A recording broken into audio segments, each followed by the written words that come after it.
So let's switch gears now, shall we? We've taken a look at governance, particularly at the subnationals, and this is something we'll do consistently. So we connect that dot between the federal, the subnationals, and not forgetting the local government as well. But that's not all about governance, because governance is also broken down into three phases. There's the executive, there is the legislature, and of course, the judiciary, which pays or which actually does a lot in ensuring that the other arms of government work very well. So this evening, we turn our attention to some thorny issues that concern Nigeria's judiciary and the laws of the land. This is a challenging time for that arm of government with burdens of cases, interpretations of laws, and reception of judgments given at the tribunal, at various levels of court, and don't forget the call for a new constitution. So tonight we'll be taking a deep dive into the judiciary and essentially understand what the state is, how we can better the judiciary.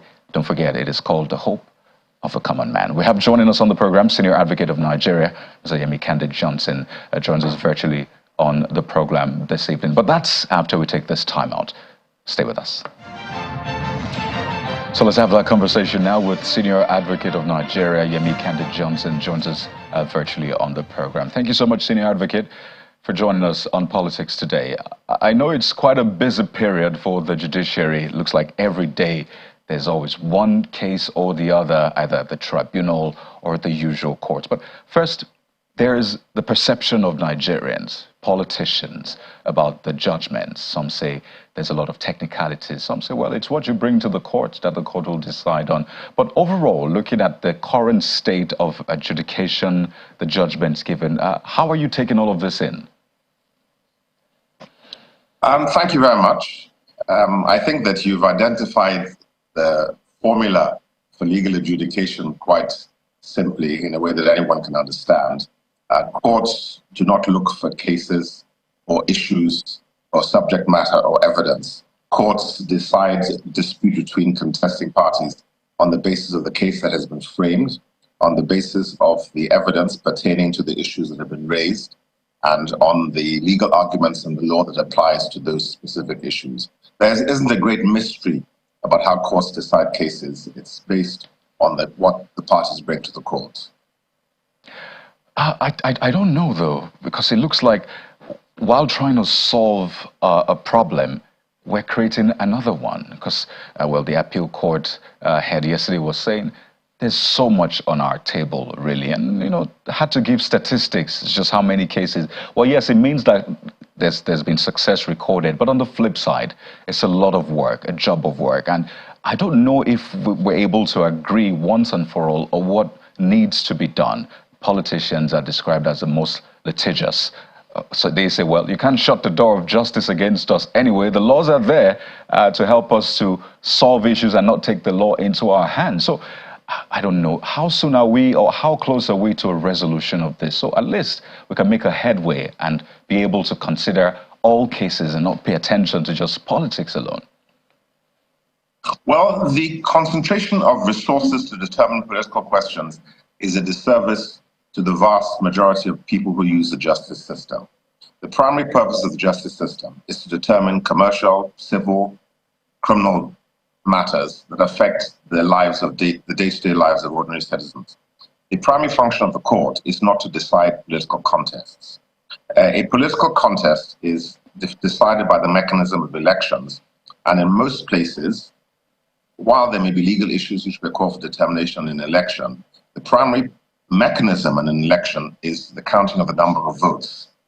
I think that it's not that politicians are particularly litigious, it's that politicians are desperate. And in a desperate climate, they will resort to whatever they consider to be the best or the easiest or even the most distant option. And because the experience of our courts is that the courts are willing to upturn the popular mandate in certain elections on the basis of technical legal points, then politicians consider it's worth their while rolling the dice in the courts. The court is not a place to roll the dice.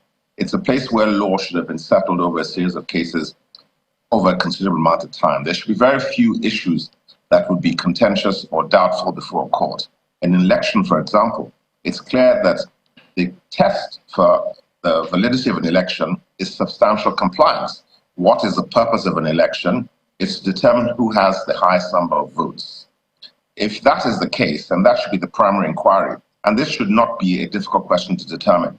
But our politicians recognize that our courts have been willing to abandon deference to political process, enter into political fray, and resolve electoral disputes, which are not primarily the business of the court.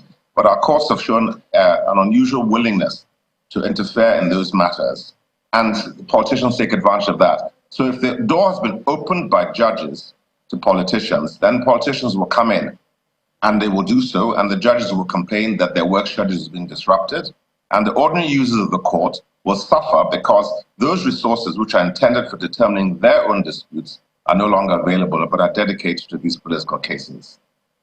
That's something to chew on, really. Maybe we should take a moment from election matters, because that's like the major issue now, and look at another classic example of how perhaps politics, or let's say governance, comes into the court. And this is the relationship between governors and their deputy governors. We've seen at least 2 cases in recent times. Is it politics? Is it governance? The latest one is in Ondo State. The House of Assembly wants to impeach the deputy governor.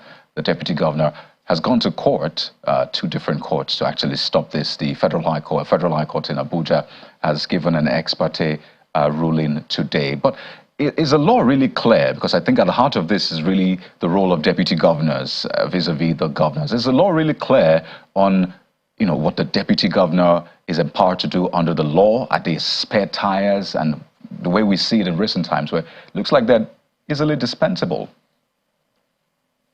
Well, you use the expression spare tire. The deputy governor is a reserve to the governor. But the executive power in a state belongs to the governor. In elections, the mandate is given to the governor. The governor chooses his deputy. In no other country that I know of where they have deputies to executives do those deputies consider that they have an independent political mandate. The mandate of the deputy governor is subsumed in that of the governor. It may be unfortunate that some governors choose to treat their deputies with disdain, or isolate them, or consider them to be political adversaries. That is a political matter. I don't think it's really a legal matter. The Constitution contemplates that the executive power is in the hands of the governor. If the governor is incapable, that power will then fall to the deputy governor. But I understand that when you're creating a political ticket, you have to balance interests. And sometimes you may have to put on your ticket somebody who is not of your exact ideology or political persuasion. That is of the nature of politics. But these are political issues, which I regret that judges interfere in political issues, because neither the politics nor the reputation of the judiciary is enhanced by these interferences. The Constitution appears to me to be quite clear in stating that in the question of impeachment or removal of either the governor or the deputy governor, there is no role for the courts. It's deliberate.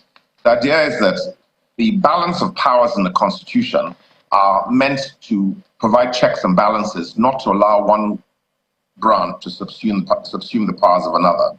Now, I think it's very dangerous for courts, as has been done in this country in the last 10 or more years, to be keen to immerse themselves in the politics of a dispute between politicians. I think that they will suffer by it. The reputation of the judiciary will suffer by it.